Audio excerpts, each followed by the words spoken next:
Olá, alunos do STHG, do curso Pleno. Aqui é o pastor William Cabral e essa noite nós teremos aqui uma aula sobre Efésios, a epístola de Paulo aos Efésios. Já quero agradecer pela sua participação e dizer que nós vamos ter uma excelente aula em nome de Jesus. Queridos, a epístola de Paulo aos Efésios, de um modo geral, ela apresenta doutrina na primeira metade e exortação na segunda metade. Mas a linha divisória não pode ser traçada de um modo absoluto. O discurso doutrinário é motivado pela situação prática e as exortações são sempre cravejadas com gemas de verdade. O louvor inicial se transforma numa exultação pelo plano de Deus relativo aos seus santos, tocante à redenção por Jesus Cristo e à obra do Espírito Santo, fazendo pausa apenas para duas orações, Efésios capítulo 1, do 15 ao 23 e Efésios capítulo 3, do 14 ao 19. Paulo elabora o que fica envolvido na redenção no que tange ao livramento do pecado, à nova vida vitoriosa, ao mistério da unidade de todos os santos e à sua união com Cristo. Na última metade, as questões éticas envolvidas são apresentadas em termos de unidade cristã, da nova maneira de andar, do amor, da humildade, das relações humanas construtivas, da guerra vitoriosa contra o mal mediante a plena dependência das realidades espirituais, como sempre Paulo tem dividido as suas epístolas em duas partes. Uma parte mais teórica e outra parte mais prática. Uma parte onde ele diz o que somos e outra parte que ele diz os nossos deveres. Vamos em frente, dando continuidade ao próximo slide. Uma epístola para todos, quer sejam judeus ou gentios, maridos ou mulheres, pais ou filhos, servos ou senhores. Efésios é uma declaração da palavra e da vontade de Deus nos dias do apóstolo São Paulo, assim como a voz de inspiração divina em nossos dias. Essa universalidade peculiar nos leva a compreender de uma forma muito clara alguns dos mistérios e questões fundamentais da fé cristã. Eu diria que em Efésios o apóstolo São Paulo se veste da armadura de Deus e nos dá, entre outras coisas, a receita para vencermos as tantas batalhas espirituais que se apresentam à igreja em todos os tempos. 2. Vejamos agora as informações básicas sobre a epístola de Paulo aos Efésios. Paulo, apóstolo de Cristo. Paulo é expressamente o autor dessa epístola. Nenhum erudito antigo parece ter discordado dessa opinião. E os oponentes modernos têm tido que labutar contra a avassaladora evidência interna histórica.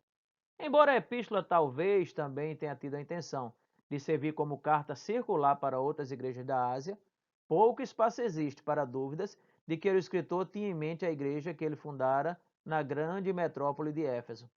Tantas evidências dos manuscritos como a evidência doutrinária indicam que essa epístola já era associada com a igreja de Éfeso desde os tempos mais antigos. Paulo parece ter tido essa epístola na prisão de Roma, mais ou menos ao mesmo tempo em que escreveu Filemão e Colossenses, e parece ter enviado por mão do mesmo amigo, Tíquico, que tinha vindo visitá-lo no ano 62 ou 63 da era cristã. Portanto, amados irmãos, no grupo é de Epístolas Paulinas Eclesiásticas. O autor é o apóstolo São Paulo. A data, o início da década de 60. O local é em Roma, na prisão.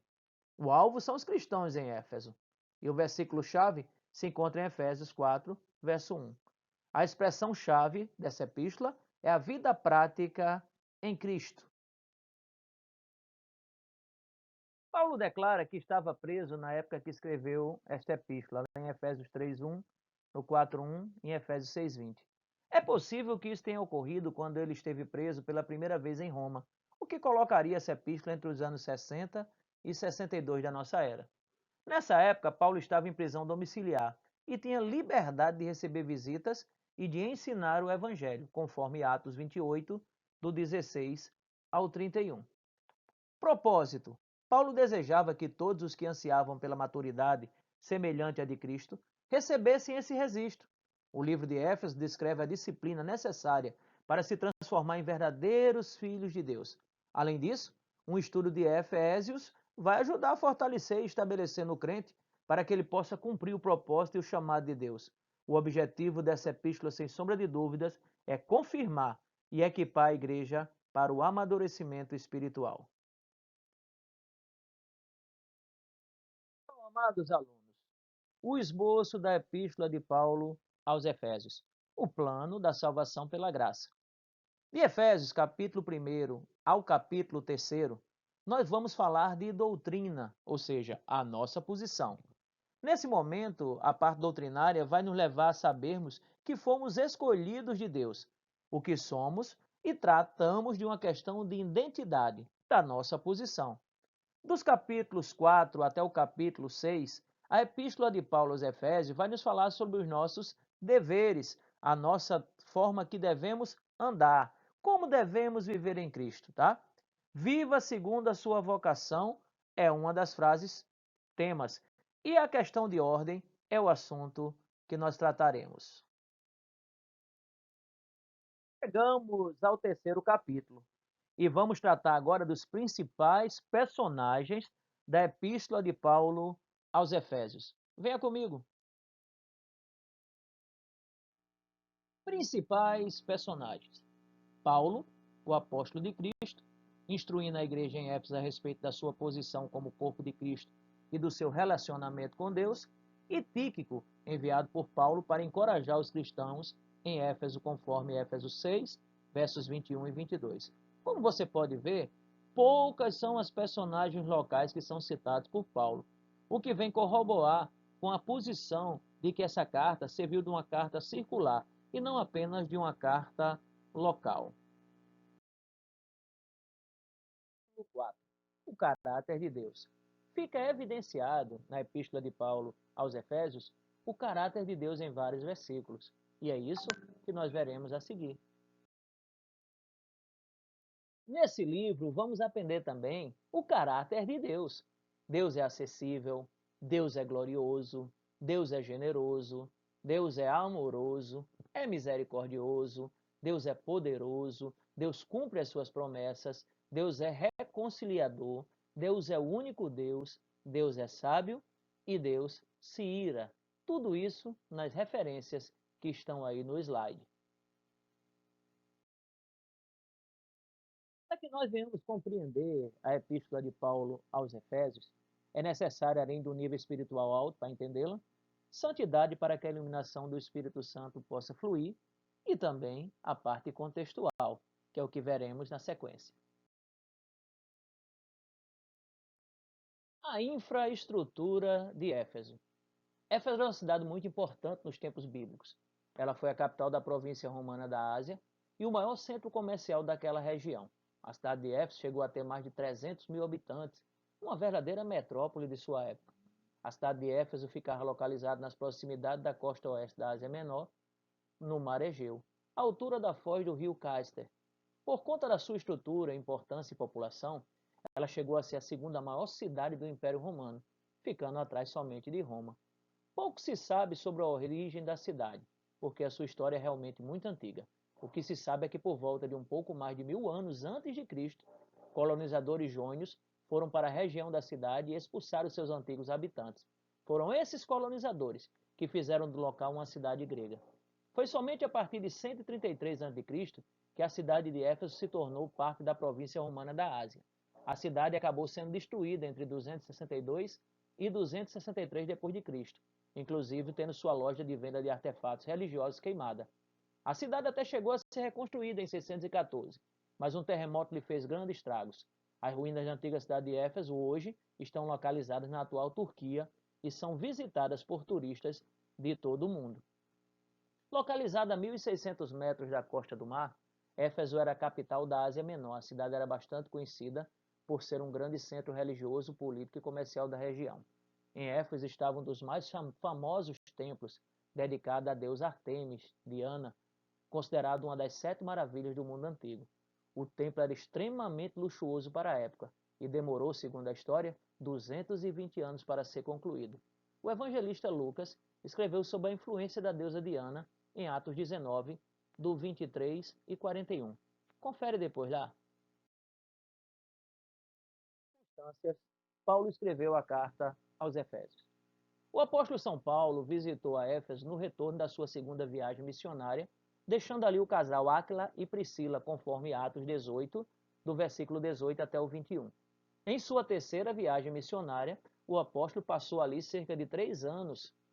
Atos 19, do versículo 1 ao versículo 20, conta isso. Neste período, teve suficiente influência para reprimir o culto a Diana, a tal ponto que os adoradores da deusa se levantaram contra ele, tornando necessária a sua partida para a Macedônia, conforme Atos capítulo 20 e verso de número.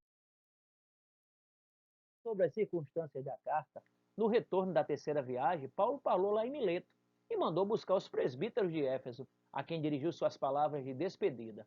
Em Atos 20, do 16 ao 38, veremos essa história. Timóteo ficou como líder da igreja em Éfeso, 1 Timóteo capítulo 1 e verso 3. Agora, meus amados, conhecer o conteúdo da epístola de Paulo aos Efésios. Estaremos falando sobre a posição doutrinária, a nossa posição. Efésios, do capítulo 1 ao capítulo 3. Vamos lá. Primeiro, somos escolhidos pelo Pai. Efésios, capítulo 1, versos 3, 4 e 5. Somos redimidos pelo Filho. Efésios, capítulo 1 e verso 7. Somos selados pelo Espírito Santo. Efésios, capítulo 1 e verso de número 13. Epístola de Paulo aos Efésios, o homem sem Cristo está morto, vivo em completa incapacidade, está preso aos valores do mundo, conforme Efésios 2 e 2, está preso a Satanás, conforme Efésios 2 e 1, e está preso à vontade da carne, conforme Efésios 2 e 3. Além do que ele diz em Efésios 2 e 1, que estão mortos em vossos delitos e em vossos pecados. O homem que está com Cristo, ele é vivo, tem o favor divino, é vivificado com Cristo em Efésios 2 e 5, ressuscitado em Cristo conforme Efésios 2 e 6, assentado com Cristo conforme Efésios 2 e 6 ainda, e pela graça sois salvos mediante a fé. Isto não vem de vós, é dom de Deus, Efésios 2 e verso de número 8. O apóstolo São Paulo vai tratar com a igreja, com os cristãos de Éfeso, sobre os nossos deveres, o nosso andar, em Efésios do capítulo 4 ao capítulo 6. Um apelo para a unidade do corpo. Versículo 1 ele diz, rogo-vos. Primeiro, a unidade depende de qualidades morais. Versículo 2. Que qualidades são essas? Humildade, mansidão, longanimidade, convivência pacífica uns com os outros. Deus continua falando sobre os nossos deveres.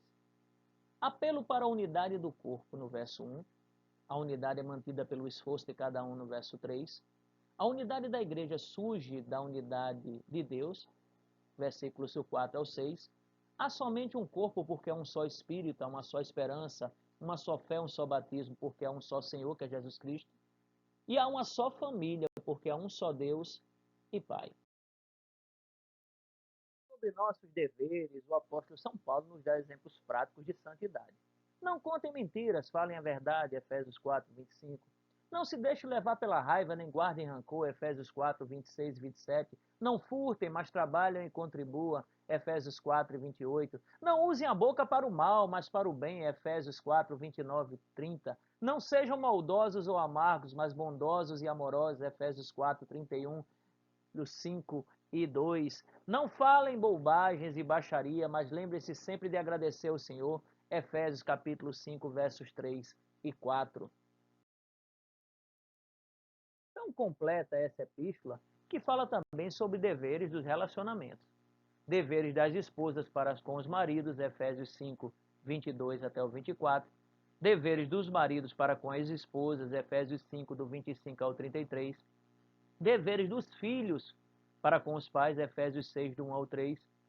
Deveres dos pais para com os filhos, Efésios 6, verso 4. Deveres dos servos para com os seus senhores, Efésios 6, versículos do 5 ao 8. E deveres dos senhores para com os seus servos, Efésios 6 e verso 9. Completíssimo.